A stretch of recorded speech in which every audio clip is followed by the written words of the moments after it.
La enseñanza de hoy, la predicación de hoy se llama Restaurando Reyes. Y fíjese que Israel por mucho tiempo no fue una monarquía, es decir, no fue un reinado. Por mucho tiempo el único rey que ellos tenían era Yahweh. Pero mirando a los demás pueblos que tenían un rey, decidieron que ellos también querían un rey. Entonces le pidieron al Eterno que les diera un rey. Todo estaba de arriba dirigido, puesto que vemos el contexto y a fin de cuentas estaba dirigido por el Eterno. Y resulta que, bueno, nomás que se adelantó un poquito porque el reinado iba a ser, nosotros íbamos a ser reyes, vamos a ser reyes. Pero ellos se adelantaron y querían un rey aquí. Así es que los hombres eligieron un rey. Y el primer rey que tuvo Israel fue Saúl. Fue el primer rey, el rey Saúl. Ese, acuérdense, fue un rey escogido por el pueblo y fue ungido por el profeta Shemuel. O sea, la unción, el aceite de la unción, sí se la pusieron a él. Así es que ese hombre se convirtió en un Mashiach. ¿Qué quiere decir Mashiach? Ungido. ¿Quiénes eran el Mashiach? Los reyes, los profetas, porque los ungían, por lo tanto era un ungido.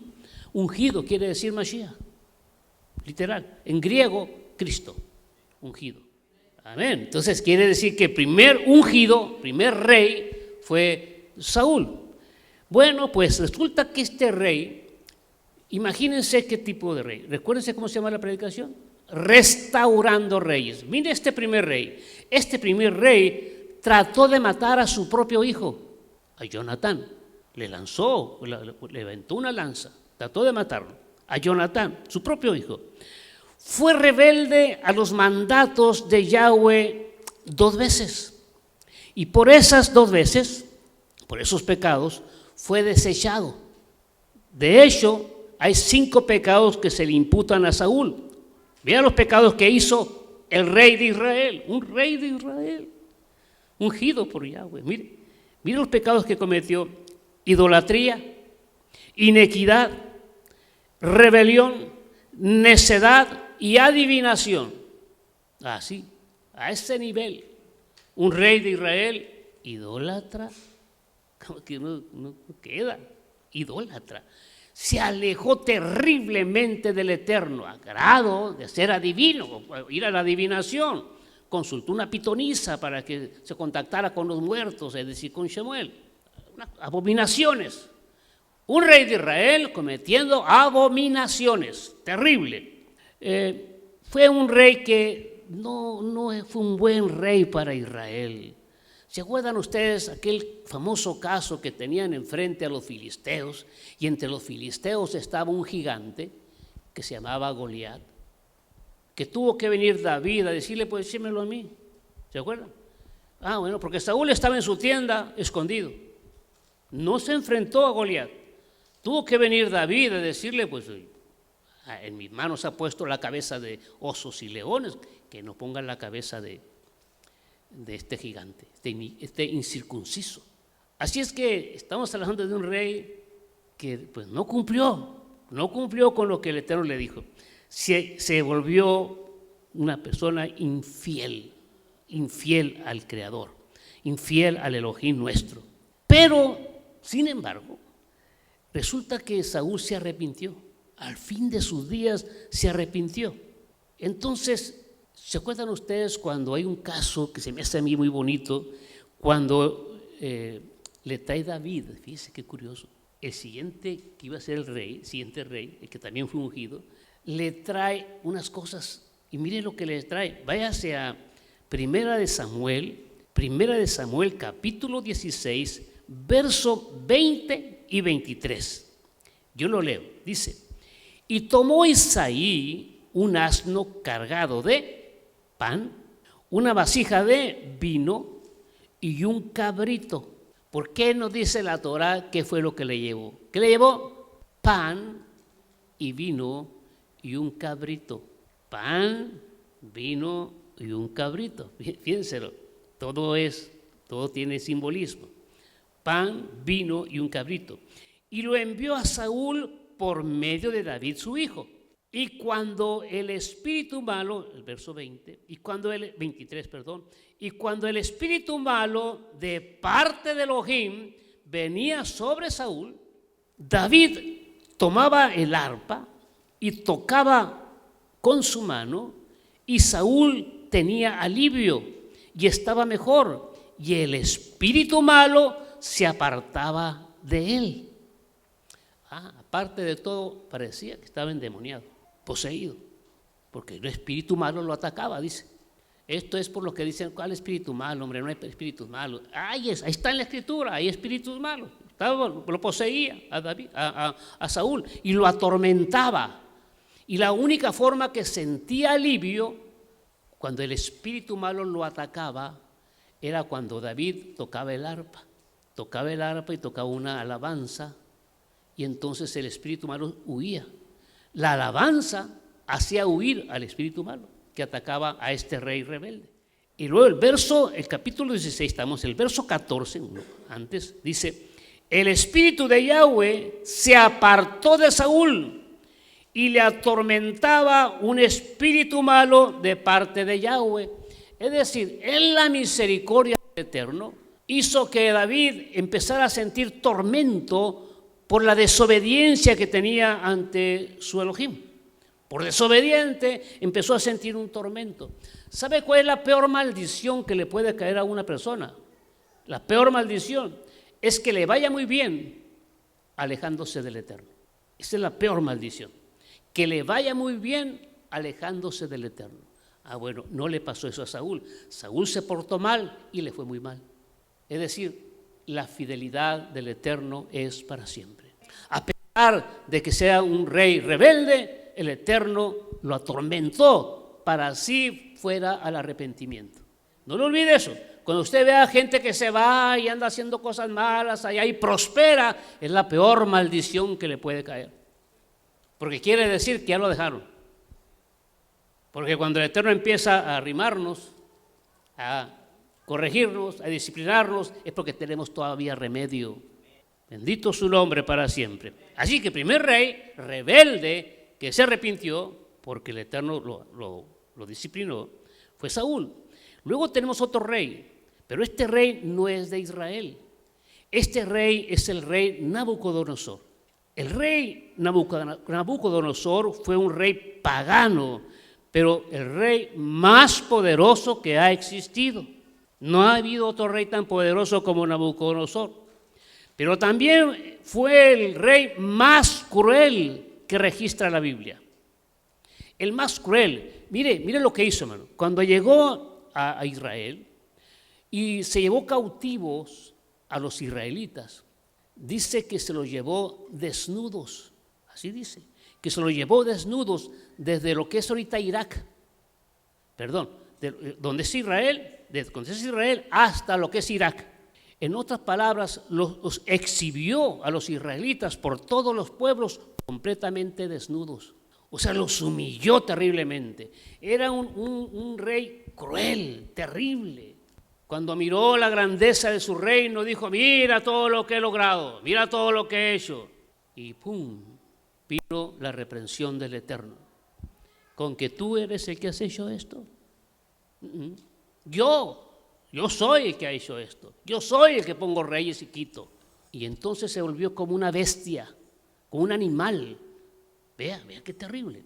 Como se rebeló, vino y se convirtió como en un animal que andaba en la selva ya comiendo hierba y todo como los animales, hasta que allá en su locura se arrepintió. Y entonces un rocío extraño cayó sobre él y volvió en sí.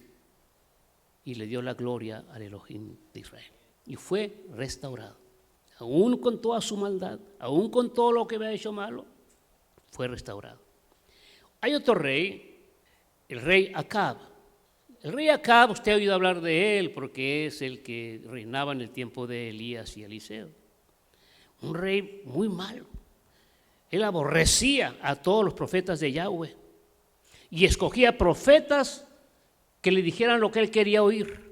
¿Se acuerdan que el profeta Micaías fue usado para advertirle, pero Acab no quiso atender a la voz de Yahweh? Y mire lo que dice Primera de Reyes, capítulo 22, versos de 38 al 40.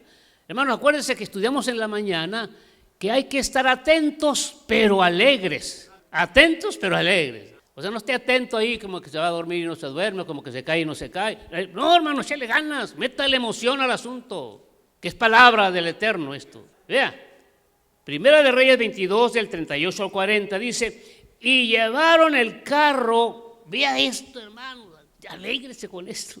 Y llevaron el carro al estanque de Samaria. Oiga este detalle. Y los perros lamieron su sangre. Y también las rameras se lavaban allí en ese estanque de Samaria, conforme a la palabra que Yahweh había hablado.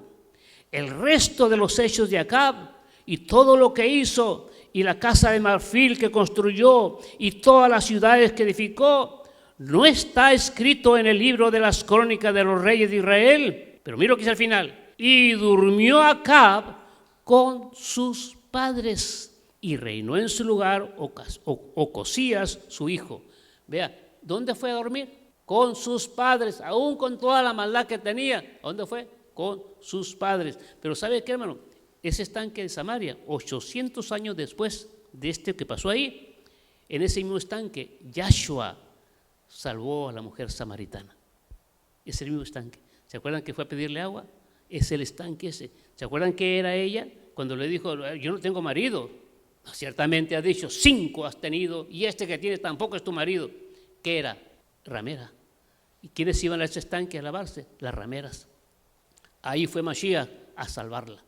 Así es que Ocosías, con toda su maldad, Acab, con toda su maldad, fue a dormir con sus padres. El Elohim de Israel fiel. Este siguiente, hermano, este sí es algo terrible.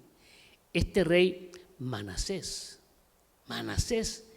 fue el rey más malo que ha existido entre paganos y reyes de Israel. No ha habido otro rey tan perverso como este rey. Manasés es lo peor de lo peor. Él fue el que mató al profeta Isaías. Él fue el que lo mató. Y lo mató de una forma terrible. Lo aserró. O sea, lo pasó por la navaja. ¿Saben cómo era eso? Ponían la navaja y ponían un palo inclinado. Lo ponían al que iban a matar, lo ponían de arriba y lo soltaban y era atravesado por la mitad. De esa forma mataron este hombre mató a Isaías, este rey mató a Isaías. Porque se den una idea de quién estamos hablando. Pero vamos a leer un poquito para que tengan una idea de quién era este hombre. Váyase a Segunda de Crónicas, capítulo 33, versos del 1 al 11. Si quiere me siga a mí. Dice así, de 12 años era Manasés cuando comenzó a reinar, y 55 años reinó en Jerusalén. Pero hizo lo malo ante los ojos de Yahweh, conforme a las abominaciones de las naciones que Yahweh había echado de delante de los hijos de Israel, porque él reedificó los lugares altos que Ezequías su padre había derribado, y levantó altares a los Baales, e hizo imágenes de acera, y adoró a todo el ejército de los cielos, y les rindió culto. Edificó también altares en la casa de Yahweh. Fíjense dónde. Edificó también altares en la casa de Yahweh, de la cual había dicho Yahweh, en Jerusalén estará mi nombre perpetuamente. Edificó asimismo altares a todo el ejército de los cielos en los 2 atrios de la casa de Yahweh, y pasó sus hijos por fuego en el valle del Hinón. ¿Sabe qué significa eso? Pasó sus hijos, tomó a sus hijos y se los llevó al valle de Hinón y los echó al fuego. A sus hijos los quemó en el fuego. No a su hijo, a sus hijos los echó al fuego. ¿Qué tipo de gente será? Bueno, dice, y observaba los tiempos, miraba en agureros, era dado a las adivinaciones y consultaba a adivinos y encantadores. se excedió en hacer lo malo ante los ojos de Yahweh hasta encender su ira. Además de esto, puso una imagen fundida que hizo en la casa de Elohim, de la cual había dicho Elohim a David y Salomón su hijo: en esta casa y en Jerusalén, la cual yo elogí sobre todas las tribus de Israel, pondré mi nombre para siempre, y nunca más quitaré el pie de Israel de la tierra que yo entregué a vuestros padres, a condición de que guarden y hagan las cosas que yo les he mandado, toda la Torá, los estatutos y los preceptos por medio de Moshe. Manasés, pues, hizo extraviarse a Judá y a los moradores de Jerusalén para hacer más mal que las naciones que Yahweh destruyó delante de los hijos de Israel. Y habló Yahweh a Manasés y a su pueblo, mas ellos no escucharon. Por lo cual Yahweh trajo contra ellos los generales del ejército del rey de los asirios, los cuales aprisionaron con grillos a Manasés, y atado con cadenas lo llevaron a Babilonia. Estamos hablando de un rey judío, un rey de Israel. Hizo más mal que todos los pueblos a los cuales el Eterno había desechado por malos. Este hizo más mal que todos esos juntos. O sea, ¿qué tipo de maldad? Hay un midrash que habla de las cosas que hacía, eran tan abominables, hermano, tan abominables que ni siquiera podemos decirlas aquí, de las cosas que hacía él en los cuartos de la casa de Yahweh, es decir, del templo. En los cuartos, esos cuartos que estaban ahí, que eran sagrados, que eran para los sacerdotes, él ahí hacía las abominaciones más terribles que se pueden imaginar. Bestialidad. ¿Saben qué es eso? Espero que sepan qué es eso. Ahí se practicaba lesbianismo, homosexualidad y toda clase de abominaciones. Ahí se ponían, ahí fornicaban mujeres con ídolos. Esas son las rameras, fornicaban con ídolos, literal, sí, cosas abominables. Todo eso pasaba. Este hombre, este rey de Israel, todo eso hacía. Todo lo que podía hacer para ofender al Eterno, lo hacía. Cosas terribles. Más que eso, usted puede leer 2 de Reyes capítulo 21 y verso 16 y va a darse cuenta que también se llenó de sangre. Dice que mató tanta gente, asesinó a tanta gente que llenó de sangre todo Israel. O sea, era un asesino terrible, inmoral, malvado. ¿Pudieron asimilar más o menos qué tipo de gente estamos hablando? Era tan malvado que dice un midrash que cuando se lo empezaron a llevar, porque mire, dice aquí que se lo llevaron atado en cadenas. Pero fíjense lo que dice el capítulo 33 de Crónicas, el verso 12 y 13. Lo traímos del 1 al 11, ahora el 12 al 13 dice: mas luego que fue puesto en angustias, oró a Yahweh su Elohim. Deje explicarle esto. Fue puesto en angustias. ¿Qué pasó? Dice el Midrash a qué se refiere eso. Lo subieron en una celda, en un carro que llevaba fuego adentro y el piso era de fierro. Entonces le pusieron fuego abajo para que el fierro se pusiera al rojo vivo.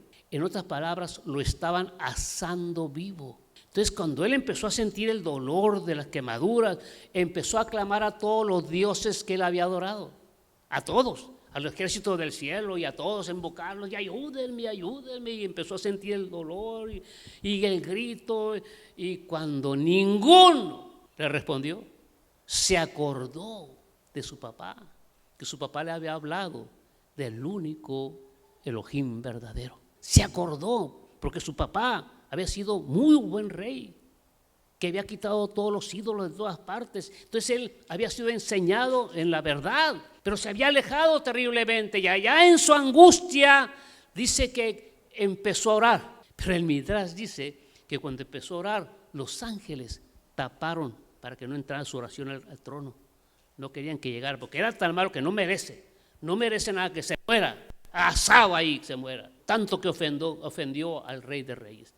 Entonces dice que taparon para que no pasara la oración, se opusieron a que entrara la oración.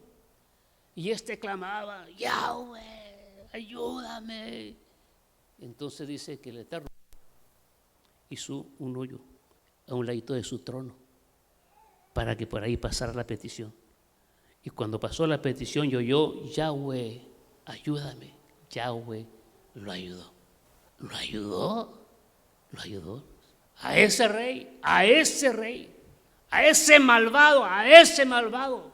El Eterno lo oyó. Y mire lo que dice aquí. Dice, mas luego que fue puesto en angustias, oró a Yahweh su Elohim, humillado grandemente en la presencia del Elohim de sus padres, del Elohim de sus padres, y habiendo orado a él, fue atendido, pues Elohim oyó su oración, y vean lo que hizo, y lo restauró a Jerusalén, a su reino. Entonces reconoció Manasés que Yahweh era Elohim. Hermanos, cuando leo esto, me llena de esperanza, porque pienso, si el Eterno oyó la oración de un hombre tan perverso, seguro va a escuchar mi oración, seguro, no hay duda que su fidelidad permanece para siempre. El capítulo 33 estamos, pero ahora el verso 18 al 19, mira lo que sigue. Los demás hechos de Manasés y su oración a su Elohim y las palabras de los videntes que le hablaron en nombre de Yahweh, Elohim de Israel, he aquí todo está escrito en las actas de los reyes de Israel. Su oración también. Oiga lo que sigue ahí. ¿Y cómo fue oído? Está escrito. Todos sus pecados y su prevaricación, los sitios donde edificó lugares altos y erigió imágenes de acera e ídolos, antes que se humillase. He aquí que estas cosas están escritas en las palabras de los videntes. Entonces, si ya está escrito, ¿cómo fue que oyeron la oración? Eso que les platiqué, hizo un hoyo el Eterno, está escrito, que así fue como lo oyeron. O sea, no es invento. Sí hizo el Eterno eso. Los ángeles no querían, hombre, que se muera. Pero el Rey del universo dijo, no, es un Rey de Israel. Hizo un hoyo para que pasara. Así podríamos hablar de David, el cantor, el que es conforme al corazón del Eterno. El Rey David. ¿Cuántos salmos han sido tanta bendición para nosotros? ¿Te puedes tú imaginar un hombre tan sagrado? ¿Te lo puedes siquiera imaginar cometiendo el acto de adulterio, de fornicación, el acto de asesinato? ¿Te lo puedes imaginar? No, lo hizo, pero fue restaurado. Salomón, pues imagínate, tuvo 1000 mujeres y mujeres no judías. No solo eso, permitió que esas mujeres que vinieron de otros pueblos pusieran sus ídolos en Jerusalén. ¿Cómo? Salomón. Pero al final fue restaurado. David y Salomón fueron restaurados. 3 reyes reinaron a todo Israel como un solo reino. Piensa lo que estoy diciendo. Como un solo reino, porque después se dividió en 2, pero como un solo reino, 3 reyes, Saúl, David y Salomón. Y cada uno reinó 40 años. Así que Israel, como un solo reino, duró 120 años. Cuando el reino fue dividido, entonces 19 reyes tuvo el reino del norte y 20 el reino del sur.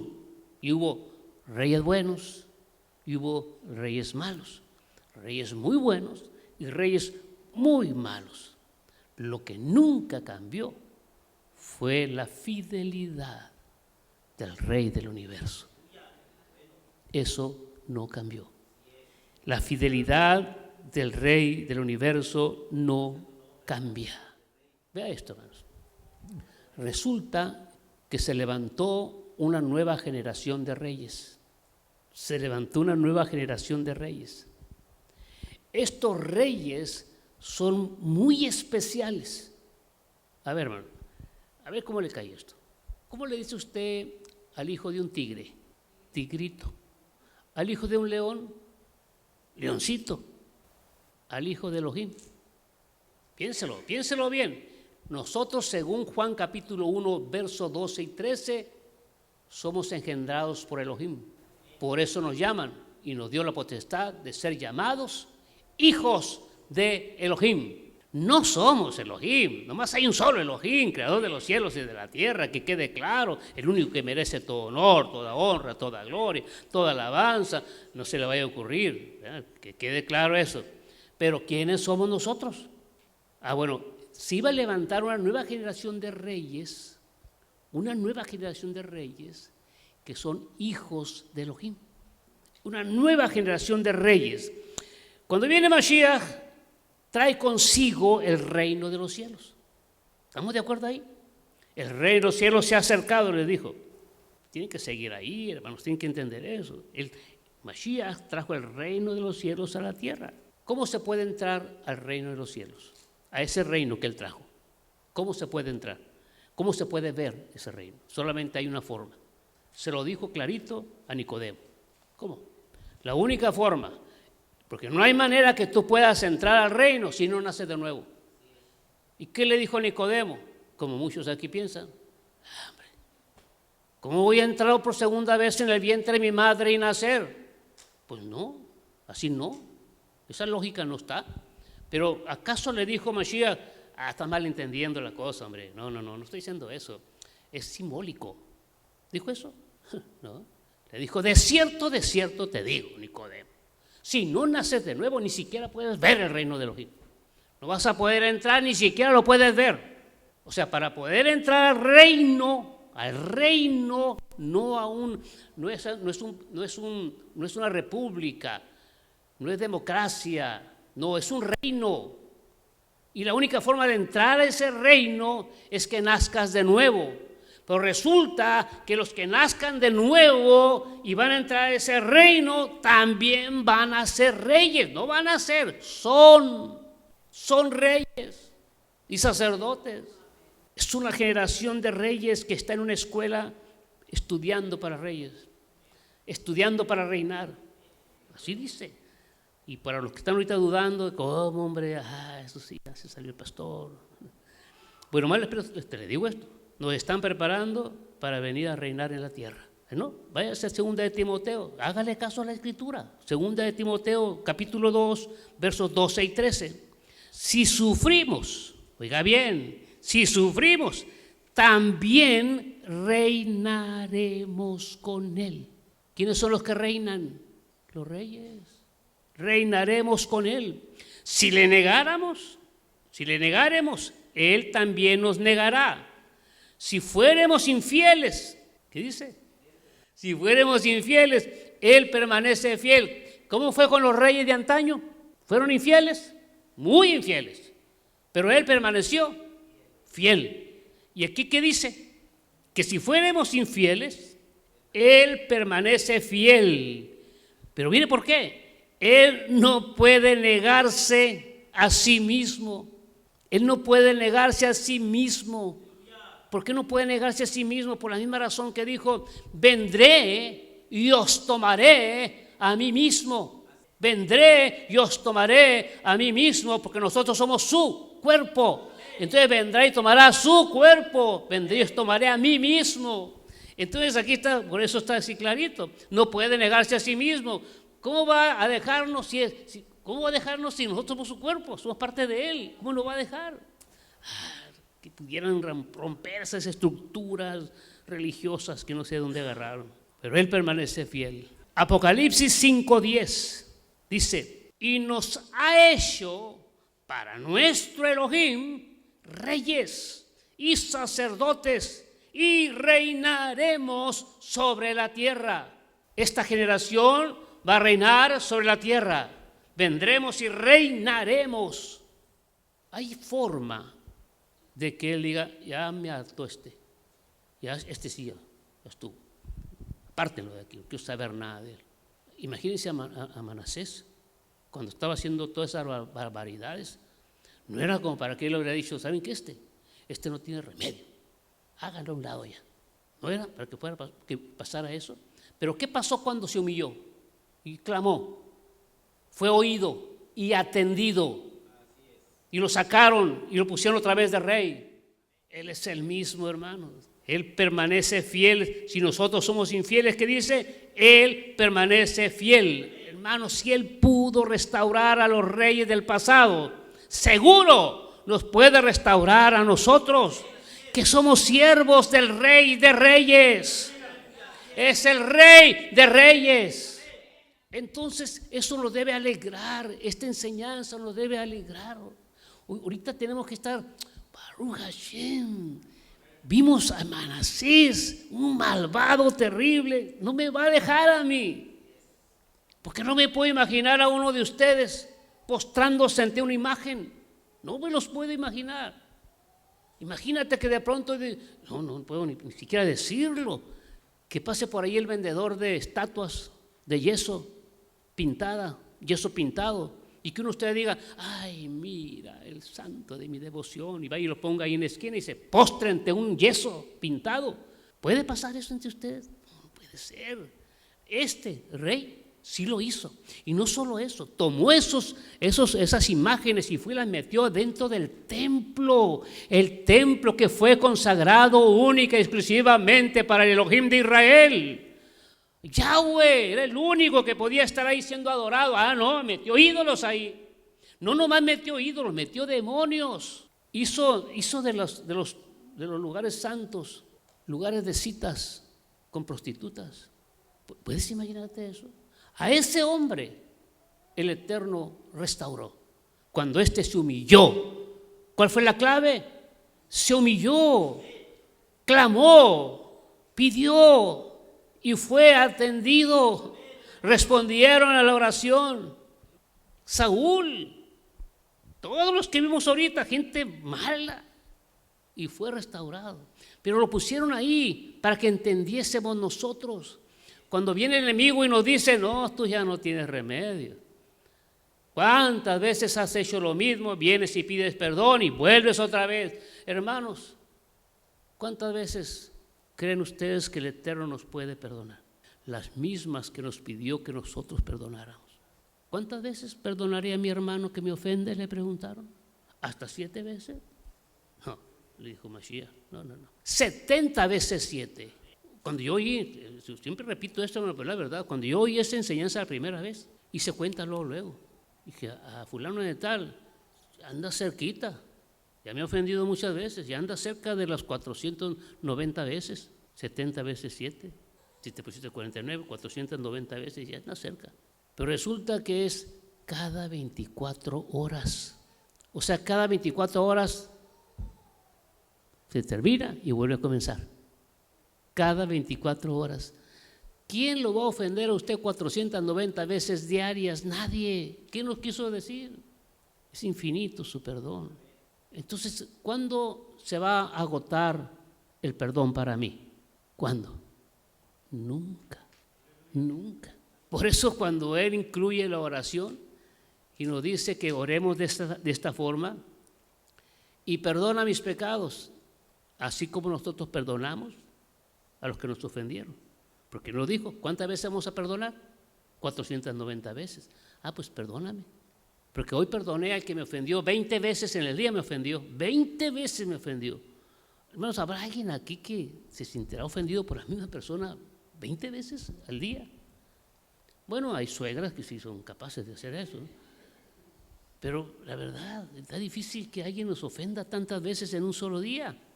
Pero póngale que sí se topó con una de esas que, cuidado, y lo ofendió 100 veces. Pues todavía le faltan 390 veces más en un día. Estamos hablando de 24 horas. O sea que aunque la suegra se levante de malas y todo el día esté dando lata, no va a alcanzar a ofenderlo 490 veces. O el suegro, pues. Es que la verdad no queda. Decimos suegra y todos dicen, sí, pero decimos suegro, no queda. Pero a ver, hermano, ¿será posible? No. Lo que quiere decir entonces que, hermanos, usted está seguro. Usted va a reinar 1000 años aquí en la tierra, porque tenemos un Elohim que es amplio en perdonar, amplio. No le crea a su conciencia, No le crea, porque nuestra conciencia es la que más nos acusa. Siempre he dicho yo, el perdón más fácil de alcanzar es el del Eterno. El otro más difícil es el de la gente. Pero el más difícil de todo es el perdonar a nosotros mismos. Ese es el más difícil. Cuando hacemos algo, nos perdona la gente, nos perdona el Eterno, pero nosotros no podemos perdonarnos y traemos a alusión lo que hicimos y nos sentimos muy mal. Y no sé cuánto a ustedes les ha pasado, pero cada vez que se acuerdan, Padre, tómese en cuenta eso que hice. Y pasan 2 o 3 meses, se vuelve a acordar de aquello que hizo. Padre, no tomes en cuenta eso que hice. Cada vez que le dices eso al Eterno, el Eterno dice que no, hombre, que ya ni me acuerdo. Porque Él perdona y olvida. Y usted, terco, no tomes en cuenta el pecado que hice hace 20 años. No lo vayas a tomar en cuenta. Dice, ¿cuál? Ese pecado ya lo perdoné. Es nuestra conciencia la que nos ataca. Dígale a su conciencia que no entiendes que tenemos un Elohim perdonador, que ya nos perdonó, que ya quita eso de tu mente. Les digo, sea lo que haya sido, quítelo de su mente ya. Ya fue perdonado. Lo que haya sido, por más bajo, por más abominable que haya sido su pecado, fue perdonado. Créalo, fue perdonado. Usted está perdonado, ya olvídese de eso, ya no lo traiga a la memoria. Recuerde el corito que cantaba usted, ya lo pasado, ya no lo cante, pues le digo, ya pasó, ya estuvo, el Eterno ya lo perdonó. Debe creerlo, hermano, que ya está, usted está completamente perdonado. Por eso me salí del púlpito para decir ese chistecito, no lo dije atrás del púlpito. Ya nos perdonó el Eterno, disfrute su perdón. Disfrútelo ya, hermanos. No esté cautivo en el pensamiento, no esté cautivo ahí. Ya, elimínelo, sáquelo de su mente. Y no crea que usted es un sinvergüenza, porque ¿cómo puedes estar como si nada hubiera pasado? Si mira lo terrible que hiciste. No, usted no es un sinvergüenza. Usted es una persona que cree en el perdón del Eterno. Olvídese de eso y disfrute su vida. Quítese esos traumas ya, quítelo de su mente y viva libre. ¿Sabe cuánto costó su perdón? Porque cuando le dijeron a Mashiach, mira, ¿por qué le dices al paralítico aquel? Levántate, toma tu lecho y anda, ¿se acuerdan? Y tus pecados te son perdonados. Y luego los que estaban ahí dijeron, ¿cómo se atreve a perdonar los pecados? Porque el único que puede perdonar pecados es Elohim. Y él dijo, tus pecados te son perdonados. Entonces luego los fariseos ahí, ¿cómo que perdonar los pecados? Entonces él les dice, ¿qué es más fácil? Decirle a este hombre, levántate, toma tu lecho y anda, que decirle, tus pecados te son perdonados. ¿Qué es más fácil? ¿Sabe por qué les dijo eso? Porque levántate, toma tu lecho y anda es fácil, es Elohim fácil. Pero decirle tus pecados te son perdonados significa que yo voy a pagar por tus pecados. Es decir, es más difícil decirle tus pecados te son perdonados porque voy a tener que morir, pagar el precio por tus pecados. ¿Cuánto costó tu perdón? El sacrificio de Mashiach. ¿Crees que es justo que sigas sufriendo por lo que hiciste hace 20 años o por el odio que sentías contra aquel que te hizo ese daño? Cuando estabas adolescente o un niño, tal vez alguien, un tío, alguien abusó de ti, hizo algún daño terrible con tu vida y le guardas un rencor, pero dijiste, ya estuvo, ya lo voy a perdonar, se acabó. Perdónalo y olvídate de eso ya y no te culpes de nada. No te estés culpando, tú no eres culpable. Tú ya fuiste perdonado, tú ya fuiste perdonada. Disfruta tu perdón. Disfruta tu perdón. Ya no estés caminando aquí como un cautivo, porque nosotros venimos a aquel que liberta a los cautivos.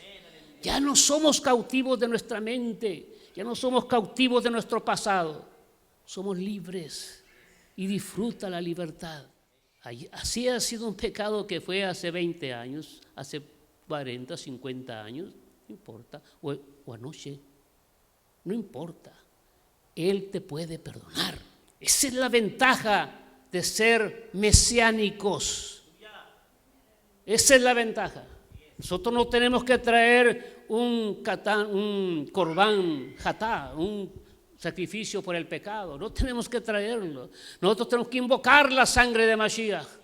Porque si alguno hubiere pecado, abogado tenemos para con el Padre. Yahshua HaMashiach. Tenemos el abogado con nosotros. Tenemos al Cordero que derramó su sangre por nosotros, que nos limpia de todo pecado. Disfruta de la obra de Mashiach. Disfrútala. Nos limpia de todo pecado. Perdona todos nuestros pecados. Nos da libertad. Cuando alguien te pregunte, ¿cómo puede ser que tú puedas vivir tan a gusto por todo? Mira todo lo que hiciste. Tú dile, esta libertad que ves en mí costó mucho, costó la sangre de Mashiach. Pero ¿cómo puede ser que yo siga cautivo después de una obra tan maravillosa? ¿Cómo? No puede ser. Usted ofende al Eterno si sigue cautivo en sus pensamientos, en su conciencia. Ofende al Eterno. Ya deje de ofenderle y disfrute la libertad que Él ganó para nosotros. Costó mucho, costó la sangre, su preciosa sangre, que fue derramada en el Calvario. Hace 2000 años que fue derramada y sigue vigente. Yo ruego al Eterno que salgan de aquí libres, completamente libres, porque son puros reyes restaurados.